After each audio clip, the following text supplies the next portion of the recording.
32쪽 갑니다. 32쪽 가면 수요의 탄력성 결정률 영향을 미치는 요인이 나왔죠? 이건 이제 암기상이 되는 거예요. 무수히 많아요. 10가지를 제가 쭉 제시했지만 10가지만 있는 게 아니라 더 많습니다. 근데 중요한 것은 용쇄대지는 탄력적이다. 이것만 기억하시면 돼요. 수요 탄력성 결정률. 그러면 어떤 재화의 가격이 떨어졌다 이거예요. 재화의 가격이 떨어졌다. 그럼 가격이 떨어지면 수요량은 증가할까 감소할까? 증가하겠죠. 증가하는데 이게 증가할 건데 수요량이 이렇게 조금 증가하는 경우하고 그렇게 많이 증가하는 경우. 요 많이 증가하는 경우가 탄력적이라는 소리예요. 가격이 떨어지면 어떤 재화의 수요량은 증가할 것이다. 근데 수요량이 많이 증가하면 그것은 탄력적인 거고 수요량이 조금 증가하면 비탄력적이 되는 거고 수요량 변화가 전혀 없으면 가격이 떨어져도 수요량이 변화가 없다. 수요량이 불변이다. 이렇게 되면 완전 비탄력적이 되는 거고 그러니까 여기는 이런 사항이 주어지면 용도가 다양하고 용도가 영리하다. 이렇게 되면 수요량 변화가 큰가 작은가 보면 돼요. 공법상 규제가 완화됐다. 그럼 수요량 변화가 커질까 작아질까? 공법상 규제가 강화되면 수요량 변화가 커질까 작아질까? 탄력성을 측정하는 기간이 이걸 또 관찰 기간이라고 해요. 관찰 기간이 길어지면 그러면 수요량 변화가 클까 작을까? 단기 짧은 기간은 수요량 변화가 클까 작을까? 수요량 변화가 커졌다 그러면 탄력적이 되는 거고 수요량 변화가 크지 않다 그러면 비탄력적으로 되는 거고 자 그거 하겠다는 소리예요. 근데 이해 안 되면 지금 제가 몇 가지 설명하겠지만 이해 안 되면 용쇄대지는 탄력적이다. 용도가 다양하고 용도제는 영위할수록 탄력적이다. 세분할수록 탄력적이다. 그냥 그렇게 나와요. 여러분에게 의미를 물어보잖아요. 그럼 7번 봐요. 왜 세분할수록 탄력적입니까? 안 물어봐요. 안 물어보고 시장을 세분할수록 탄력적이다. 여기 가로에 재화의 범위를 좁게 되어서 이 정도까지는 안 나오고 세분할수록 탄력적이다. 그럼 이렇게 낼 수 있잖아요. 부동산을 용도별, 종류별로 세분할수록 탄력적이다. 이렇게.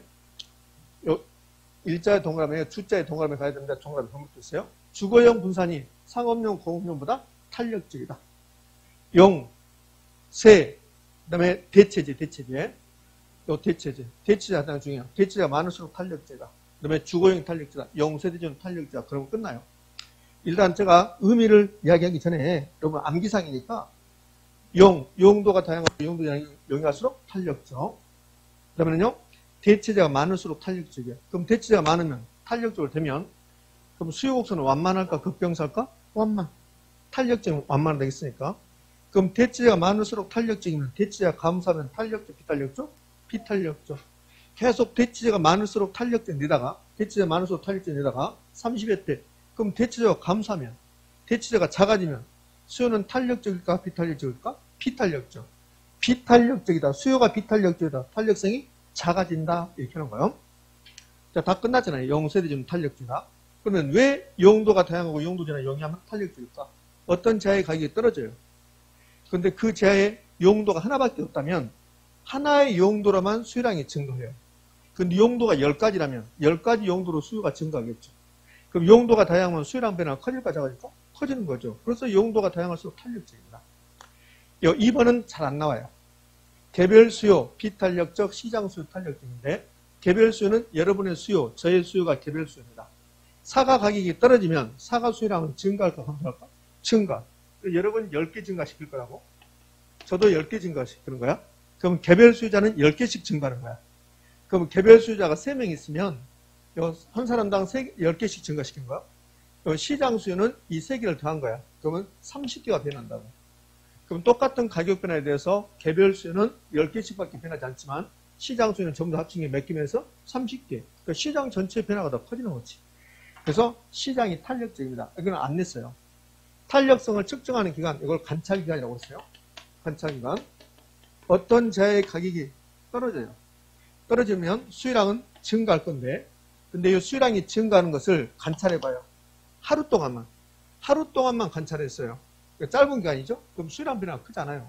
그럼 3일, 4일 이렇게 관찰 기간이 길어질수록 수요량 변화가 커지죠? 탄력적입니다. 그래서 장기가 탄력적이야. 요 탄력성을 측정하는 기간이 단기는 비탄력적, 장기는 탄력적이라는 수요에서 내지만 공급에서 엄청 잘 내요. 공급에서는 10몇 번 냅니다. 좀 이따 볼게요. 수요 탄력성 결정률이 있으면 공급 탄력성 결정률이 있다 없다? 있으니까. 공급상 규제가 완화될수록 탄력적. 내가 아파트를 살려고 하는데 규제가 강화돼. 아파트 살려고 하는데 규제가 강화되면 수요량 변화가 작아요. 그럼 비탄력적. 그러면 공법상 규제가 완화되면 많이 풀어주면 규제 완화시켰다. 세율, 취득세율 같은 걸 떨어뜨렸다. 수요량 변화가 커지겠죠? 탄력적입니다. 자, 이제 대체재 많을수록 탄력적 되는데 대체재 존재 유무가 대체재 있고 없고가 탄력성 크게 영향을 미쳐요. 옵니까? 없습니까? 옵니다. 대체재 존재 유무는 탄력성 크게 영향을 미친다. 오예요. 근데 구체적으로 가면 대체재가 많을수록 탄력적입니다. 그럼 대체재가 많다 탄력적이다. 수요곡선은 완만해진다. 반대로 대체재가 작아지면 감소하면 탄력성은 작아진다. 비탄력적으로 된다. 자, 이거를 이해하면 좋은데 이해 안 되면 그냥 대체재가 많을수록 탄력적 그래요. 시험은 시장에 밀접한 대체재가 출현하면 수요는 보다 더 탄력적으로 된다. OX? O? 그러면 되잖아요. 대체재가 풍부할수록 탄력적이 된다. 이렇게. 자, 이렇게 예를 들었습니다. 우리 인천에 주거용 분산이 아파트밖에 없다고 봐요. 그럼 아파트밖에 없으면 대체재가 있는 겁니까? 없는 겁니까? 없는 겁니다. 대체재가 없는 거요. 근데 인천에요. 주거용 분산이 주택이 아파트도 있고 연립도 있고 연립주택도 있고 다세대도 있고 다가구도 있고 이렇게 있다고 봐요. 그럼 대체재가 있는 거죠. 그럼 대체재가 있는 경우하고 대체재가 없는 경우하고 어느 경우에 수요량 변화가 커진가 보라고요. 결론 대체재가 있으면 수요량 변화가 커지거든요. 그럼 아파트 가격이 30%가 올라갔어요. 그럼 아파트 수요량은 증가할까 감소할까? 수요량은 감소예요. 감소. 가격이 올라갔으니까. 그럼 수요량은 감소할 거라고. 그 다음에 여기 대체재가 있는 경우 아파트 가격이 30%가 올라가요. 그럼 대체재가 없으면 선택의 여지가 없어요. 그러니까 아파트 수요량을 많이 감소시킬 수가 없다는 거예요. 그런데 대체재가 있으면 아파트가 30 올라갔어? 그래? 아파트만 주택이가? 나는 연립으로 이사 간다고. 나는 다세대로 이사 가. 나는 단독으로 이사 가. 이렇게 한다고. 그럼 대체재가 있으면 수요자가 선택의 폭이 넓어지는 거죠. 그러면 아파트가 30 올라갔어요. 그럼 수요자들은 아파트 수요량을 감소시킬 건데 대체재가 없는 경우는 어쩔 수 없이 아파트 살아야 돼요. 그럼 수요량이 10%가 감소한다면 대체재가 있으면 40%, 50% 감소시킬 수 있다는 거예요. 다른 데로 이사 가니까. 그럼 결론 나왔잖아요. 대체재가 있는 경우가 대체재가 없는 경우보다 수요는 보다 더 탄력적으로 된다. 그러니까 대체재 존재 유무는 수요 탄력성 크게 영향을 미친다. OX? O. 근데 대체재가 많을수록 수요는 보다 더 탄력적으로 된다. 수요곡선은 완만해진다. 그렇지. 수요 탄력성 결정률에서 가장 중요한 게 대입니다. 대. 0세대주는 탄력적에서 이제 대가 끝났어요. 그럼 세는 세분할수록 탄력적 그랬는데 왜 그러면 세분할수록 탄력적일까? 세분할수록 대체재가 생기는 거야. 세분할수록 대체재가 생긴다고요. 그럼 세분할수록 왜 대체재가 생길 건가? 부동산 시장이 이렇게 나온다 했어요. 그러니까 부동산 시장을 나누면 토지 시장하고 무슨 시장으로 나눠요? 주택 시장으로 나눌 수 있어요. 그럼 토지하고 주택이 대체가 될 수 없거든요. 그럼 주택 시장은 단독주택과 공동주택으로 나누죠. 공동주택은 다시 아파트, 연립, 다세대 이렇게 나눠요. 그러면 이렇게 되면 시장을 세분한다고요. 그럼 시장을 세분할수록 대체가 가능해진다고. 세분할수록 동질화 된다고 그래. 유사해진다고 그래. 그럼 동질화, 유사해지면 대체가 생기는 거죠. 그럼 대체가 생기면 탄력적, 비탄력적? 탄력적. 그래서 이 세분할수록 탄력적도 결국은 대체재가 많아졌다는 소리예요. 주거용이 탄력적 그랬어요. 저 밖에 있는 건물 중에서 80%가 우리나라에 있는 건물 중에서 80%가 주택이에요. 그럼 주택이 대체재가 많습니까? 작습니까? 많죠. 상업용, 공업용에 비해서 주택이 훨씬 더 대체재가 많아요. 그럼 대체가 많으면 탄력적, 비탄력적?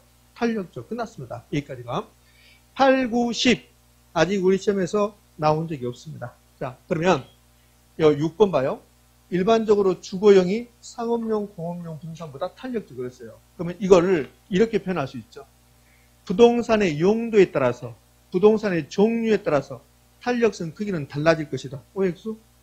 오잖아요. 그래서 여기 8번 보면 재화의 종류, 재화의 성격에 따라서 탄력성 크기는 다르다. 자, 이 8번은 경작에 나오는 시험 지문이에요. 경작에서. 아직 우리 시험은 이걸 나오지 않았죠.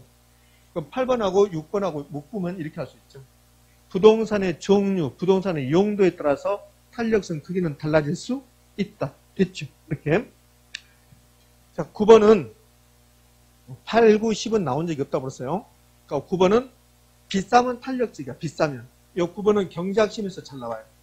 재화의 가격이 소득에서 차지하는 비중이 클수록 탄력적 그러는데 이 의미 생각하지 말고 비싸면 탄력적이다. 비싸면 탄력적이다. 비쌀수록 탄력적이다. 그렇게 생각하시면 됩니다. 자, 뭐 10번 의미가 없고 9번 정도를 좀 기억할 필요가 있어요. 비싸면 탄력적이다. 그래서 고탄력 스타킹이 나온 거야. 고탄력 스타킹. 고탄력 스타킹 비싸죠? 비싸니까 고탄력적이다. 비싸면 탄력성이 크다. 이렇게. 뭔 말인지 모르는 사람도 있다. 난 더 이상 못한다. 수요 탄력성 결정 요인, 수요 가격 탄력성 결정 요인, 영세대전은 탄력적이다. 끝. 자, 그러면 이제 공급 탄력성 결정 요인이 있을까 없을까? 있을 거라고. 그럼 이제 순서를 약간 바꿔서 우리 수요 탄력성, 수요 가격 탄력성에서 이건 남았어 지금 이거. 5번 남았는데 5번 좀 이따 보고 공급 탄력성 결정 요인도 있으니까 공급 탄력성 결정 요인으로 가보게요. 공급 탄력성 결정률 왔습니다. 책 페이지 수는 이제 몇 페이지로 가냐면, 그러면 이제 36쪽 공급의 가격 탄력성이에요. 그러면 공급의 가격 탄력성 공식 물어본 적이 없어요. 그러니까 공식을 굳이 써보면 이렇게 할 수 있잖아요. 공급의 가격 탄력 공식은 이렇게 나눈 것이다. 공급량 변화율을 가격 변화율로 나눈 것이다. 이렇게. 그럼 공급의 가격 탄력성에서는 두 가지 물어본다고 했어요. 그러니까 첫 번째가 이거. 공급의 가격 탄력성 결정 요인. 이거하고 아까 우리 수요 가격 탄력성에서 3번 표 있었잖아요. 표. 완전 탄력적, 완전 비탄력 했잖아요. 요거. 이 표. 빨리 나와라. 기다리신다. 요거. 공급도 똑같다고 그랬죠? 그러면 공급의 가격 탄력성은 이해하고 이 표가 아까 배웠잖아요. 이제 수요하고 똑같다 했으니까. 그 다음에 공급의 가격 탄력성 결정률 36쪽에 있는 거 이것만 내요. 그럼 이제 공급의 가격 탄력성 결정률 가보면 되나요? 공급의 가격 탄력성 결정률인 1번부터 4번까지는 어디서 봤어요? 1번 용도가 다양하고 용도에 용이할수록 탄력적 그랬죠? 수요도 똑같아요. 수요도. 수요에서 개별 수요는 비탄력적, 시장 수요는 탄력적 있습니다. 공급도 똑같아요. 그 다음에 측정 기간, 관찰 기간, 단기 비탄력적, 장기 탄력적. 얘가 공급 탄력성 결정률에서는 압도적으로 얘가 잘 나와요. 얘가 압도적으로 잘 나오죠. 얘가 열 몇 번 나왔으니까. 무조건 단기 비탄력적, 장기 탄력적, 장기 탄력적, 장기 탄력적, 단기 비탄력적. 4번 건축, 인허가 등 공법상 규제가 완화됐대요. 그럼 풀어주는 거죠. 그럼 공법상 규제가 완화되면 공급량 변화가 커질까 작아질까? 커지는 거죠. 그러면 탄력적. 자, 5번하고 3번은 다른 말이에요. 5번 재화의 생산기간이 짧다. 그러면 재화의 생산기간이 짧으면 빨리빨리 만들어낼 수 있을까 없을까? 있겠죠. 그러면 빨리빨리 만들어내니까 탄력적. 재화의 생산기간이 길수록 비탄력적. 어떤 재화를 만들 때 생산기간이 3년이다. 그럼 3년에 하나씩 만들어야겠다. 3년에 하나씩. 근데 어떤 재화를 만들 때 생산기간이 3일이다. 그럼 3일에 하나씩 만들면 그럼 한 달이면 10개를 만들 수 있잖아요. 그럼 재화의 생산기간이 3년이다. 그 3년에 하나 만드는 거지. 그럼 재화의 생산기간이 짧을수록 빨리빨리 만들어낸다. 공급량 변화가 커진다. 탄력적, 비탄력적? 탄력적. 그렇죠? 길다, 비탄력적. 6번은 그렇게 큰 의미가 없고 7번은 좀 기억하셔야 돼요. 7번 생산요소 구입이 용이하대. 그 반대로 생각해봐요. 생산요소의 구입이 곤란해. 우리 검단의 아파트 가격이 계속 올라가. 검단의 아파트 가격이 계속 올라가는데 그럼 아파트 공급량을 증가시키겠죠. 그때 생산요소 구입이 곤란한 거야. 그럼 아파트 공급량을 증가시키는 생산요소가 뭐가 있을까? 택지, 건설 노동자, 건축자재 이거 구하기가 곤란해요. 그럼 공급량을 크게 증가시킬 수 있을까 없을까? 없죠. 그럼 생산요소 구입이 곤란하면 공급은 비탄력적. 생산요소 구입이 영위하면 공급은 탄력적. 생산기술이 빨리빨리 발달을 해요. 생산기술 진보가 빠를수록 낮은 생산비로 빨리빨리 만들어낼 수 있죠. 그럼 탄력적, 비탄력적? 탄력적. 자, 8번, 9번도 큰 의미가 없습니다. 자, 9번 정도 한번 볼까요? 중고주택 공급하고 신규주택 공급 중에서 중고주택 공급이 훨씬 더 탄력적이야. 신규주택 공급은 비탄력적입니다. 그러면 신규주택 공급 뭘까? 우리 검단에 아파트 가격이 올라가요. 그럼 아파트 가격이 올라가면 아파트 공급량은 증가 감소? 증가야. 증가하는데 현대건설에서 신규로 주택을 공급한다. 신규로 주택. 그럼 현대건설에서 신규주택 공급하려면 택지 구입해야 되죠. 택지 기초작업 해야 되죠. 거기다 아파트 건설할 때 6개월 걸리죠. 그럼 최소한 신규주택 공급 6개월 걸려요. 그럼 중고주택 공급은 뭐냐면 여러분이 살고 있는 아파트 판다고 중개업소에 전화하는 거. 그게 중고주택 공급이야. 그럼 중고주택 공급은 단축 다이얼 10번만 누르면 돼. 10번. 10번이 지금 중개업소에 있는 거야. 중개업소. 10번 눌러서 사장님 저기 어디 아파트 저 아파트 아시죠? 그러면 예, 거기 2개 있잖아요. 두 개 다 팔게요. 이렇게 하는 순간 공급되는 거지. 그러면 부동산 가격이 주택 가격이 올라갈 때 공급량 변화를 빨리빨리 할 수 있는 게 신규주택 공급입니까? 중고주택 공급입니까? 중고주택 공급이에요. 그러니까 신규주택 공급은 비탄력적이 상대적으로 됐어요. 이게 공급의 가격 탄력성에서 우리가 공부하려는 겁니다. 그러면 공급의 가격 탄력성 결정이 몇 가지 이야기했는데 1번부터 4번까지가 1번부터 3번까지가 수요하고 똑같아요. 수요, 공급 전부 다 용도가 다양하고 용도적 영향수 탄력적. 그 다음에 개별은 안중이하지만 2번 안중이하지만 개별은 비탄력적, 시장은 탄력적. 측정 기간, 관찰 기간, 단기 비탄력적, 장기 탄력적. 건축 인허가 등 공법상 규제가 완화되면 공급 탄력적. 수요도 탄력적. 이제 공급을 오면 생산 기간, 뭐 생산 요소의 구입의 정도 이런 거 나오고 있어요. 그러니까 공급은 생산 요소와 관련되어 있는 거야. 그럼 생산 요소 구입이 영위하다, 탄력적. 생산 요소 구입이 불안하다, 비탄력적. 생산 기술의 진보가 빨리빨리 일어난다. 그러면 탄력적, 비탄력적, 탄력적 됐을지.